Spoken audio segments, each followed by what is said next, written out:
బ్రెడ్స్‌లోకి, బన్స్‌లోకి కాకుండా పిల్లలకి కనిపించిందంటే ఉత్తిగానే తినేస్తారు మొత్తం. ఎందుకంటే స్ట్రాబెర్రీ జామ్ అనేది అంత బావుంటుంది కాబట్టి ప్రతి ఒక్క పిల్లలు కూడా చాలా ఇష్టంగా తింటారు. అలాంటిది ఇప్పుడు మనం బయట కొనకుండా ఇంట్లోనే జస్ట్ షుగర్ అండ్ స్ట్రాబెర్రీస్‌తో ఎలా హోమ్‌మేడ్ జామ్ చేయాలో చూసేద్దాం రండి. అదే విధంగా స్ట్రాబెర్రీస్ తినడం వల్ల చాలా హెల్త్ బెనిఫిట్స్ ఉన్నాయి. కానీ కరెక్ట్ వేలో కనుక క్లీన్ చేయకుండా తిన్నామంటే చాలా హెల్త్ ఇష్యూస్ వస్తాయి. ఎందుకంటే స్ట్రాబెర్రీస్‌ని పెంచేటప్పుడు చాలా పురుగు మందులు, పెస్టిసైడ్స్ ఇవన్నీ చాలా ఎక్కువగా యూజ్ చేస్తారు. కాబట్టి ఖచ్చితంగా తినే ముందు మాత్రం సరిగ్గా క్లీన్ చేసుకునే తినాలి. కాబట్టి ముందుగా ఒక బౌల్‌లోకి వాటర్ తీసుకొని వాటిలో స్ట్రాబెర్రీస్‌ని వేసి శుభ్రంగా కడగండి.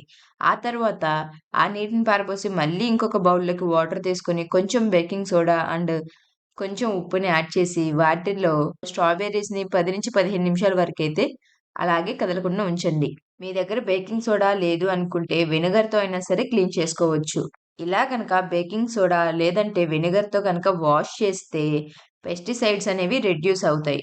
అలా అని 100% రెడ్యూస్ అవుతాయని కాదు. కొంతవరకి తగ్గించడానికి హెల్ప్ చేస్తుంది. కాబట్టి ఖచ్చితంగా ఇలా వాష్ చేసుకున్న తర్వాతే తినండి. ఇవి చూడ్డానికే కాదు, తినటానికి కూడా వగరు వగరుగా, తీపి తీపిగా చాలా టేస్టీగా ఉంటాయి. వీటిలో విటమిన్ సి చాలా ఎక్కువగా ఉంటుంది.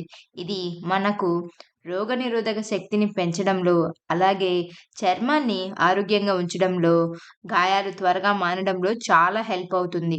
స్ట్రాబెర్రీస్‌లో ఉండే యాంటీ ఆక్సిడెంట్స్ శరీరంలోని హానికరమైన ఫ్రీ రాడికల్స్‌ను తగ్గించి, గుండె ఆరోగ్యాన్ని కాపాడటానికి చాలా అంటే చాలా యూజ్ అవుతుంది. వీటిల్లో ఫైబర్ కూడా చాలా ఎక్కువగా ఉంటుంది. దీనివల్ల జీర్ణక్రియ మెరుగుపడి ఎక్కువ సేపు ఆకలి వేయకుండా ఉండటానికి యూజ్ అవుతుంది. వీటిని చక్కగా వాష్ చేసుకొని తింటే హెల్త్‌కైతే చాలా మంచిది. ఇలా డైరెక్ట్‌గా తినమంటే పిల్లలు ఎవరు తినరు కాబట్టి, ఇలా ఈజీగా ఇంట్లోనే స్ట్రాబెర్రీ జామ్ చేసి బ్రెడ్స్‌లో కానీ, బన్స్‌లో కానీ చేసి ఇచ్చారంటే చాలా అంటే చాలా ఇష్టంగా ఇంకొంచెం పెట్టు అని చెప్పేసి అడుగుతారు. మనం బయట కొనుక్కొచ్చుకునే జామ్ కంటే కూడా ఇలా ఇంట్లో చేసుకుంటేనే చాలా మంచిది. అండ్ ప్రాసెస్ కూడా చాలా అంటే చాలా సింపుల్‌గా ఉంటుంది. జస్ట్ షుగర్ ఉంటే, స్ట్రాబెర్రీస్ ఉంటే చాలు. ముందుగా స్టవ్ మీద పాన్ పెట్టుకొని, ఒక స్పూను నెయ్యిని కానీ, ఆయిల్‌ని కానీ యాడ్ చేసి, సన్నగా తరిగిన స్ట్రాబెర్రీ పీసెస్‌నయితే యాడ్ చేసుకోండి. మీకు ఎంత వీలైతే అంత చిన్నగా అయితే స్ట్రాబెర్రీస్‌ని కట్ చేసుకోండి. అప్పుడే మనకింకా చాలా త్వరగా జామ్ అయితే ప్రిపేర్ అవుతుంది. ఫ్లేమ్‌ని మీడియం ఫ్లేమ్ టు లో ఫ్లేమ్‌లోకి అడ్జస్ట్ చేసుకొని, ఒక 10-15 మినిట్స్ వరకు కుక్ చేసుకుంటే, ఇప్పుడు ఈ పీసెస్ అన్నీ కూడా స్మాష్ అయ్యి, బాగా జామ్‌గా అయితే తయారవుతుంది. ఇలా స్ట్రాబెర్రీ బాగా కుక్ అయ్యి, పైకి ఎప్పుడైతే బబుల్స్ అనేవి ఫార్మ్ అవుతాయో, ఆ టైంలో కొంచెం షుగర్‌నైతే యాడ్ చేయండి. మీరు మీ టేస్ట్‌కి తగ్గట్లుగా షుగర్‌నైతే యాడ్ చేసుకోండి.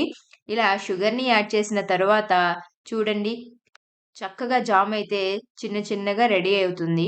ఇంకొక 5 మినిట్స్‌లో అయితే జామ్ రెడీ అయిపోతుంది.